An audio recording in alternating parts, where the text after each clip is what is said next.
ભરૂચ નગરપાલિકા વર્ષ 2025-26 માટે મિલકત વેરા પેટે ₹17.16 કરોડના લક્ષ્યાંક નિર્ધારિત કર્યું છે.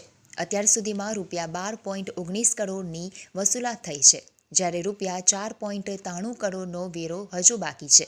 હાલ લક્ષ્યાંક સામે 71.5% વસૂલાત પૂર્ણ થઈ છે અને આશરે 29% વસૂલાત બાકી છે. પાલિકા સૂત્રોના જણાવ્યા મુજબ વર્ષોથી બંધ મકાન અથવા આર્થિક તંગી જેવા કારણોસર વેરાની રકમ બાકી રહેતી હોય છે. જો બાકી વેરાની રકમ ₹20,000થી વધુ થઈ જાય તો નળ જોડાણ કાપવા અને મિલકતો સીલ કરવા જેવી કડક કાર્યવાહી પણ કરવામાં આવે છે. આ અંગે પાલિકા કારોબારી સમિતિના ચેરમેન હેમેન્દ્ર પ્રજાપતિએ જણાવ્યું હતું કે પાલિકા દ્વારા નાગરિકોને અગવડ ન પડે તે રીતે વસૂલાતની કામગીરી હાથ ધરાઈ રહી છે.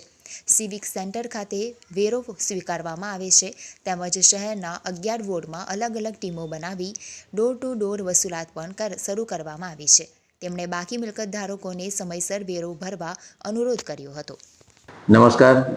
વર્ષ 2025-26ના નાણાકીય વર્ષના ટેક્સના બિલો જેમ કે water tax, house tax, light વેરો અને સફાઈ વેરો એના તમામ બિલો ભરૂચ શહેરના તમામ મિલકત ધારકોને મળી ગયા હશે. તો ભરૂચ શહેરના તમામ મિલકત ધારકોને મારી નમ્ર અરજ છે કે 31 માર્ચ પહેલાં તેઓના ટેક્સના બિલો જમા કરાવી દે, જેથી કરીને એમની પર 18% પેનલ્ટીનું ભારણ ના આવે. ભરૂચ નગરપાલિકા દ્વારા વેરા વસૂલાત ઝડપથી થાય તેના માટે ભરૂચ શહેરમાં 11 વોર્ડમાં 11 ટીમ સક્રિય કરી છે અને એ વસૂલાત માટે પ્રજાજનોને જાગૃત કરે છે. તો એ ટીમોને પણ સહકાર આપે એવી મારી નમ્ર અરજ છે.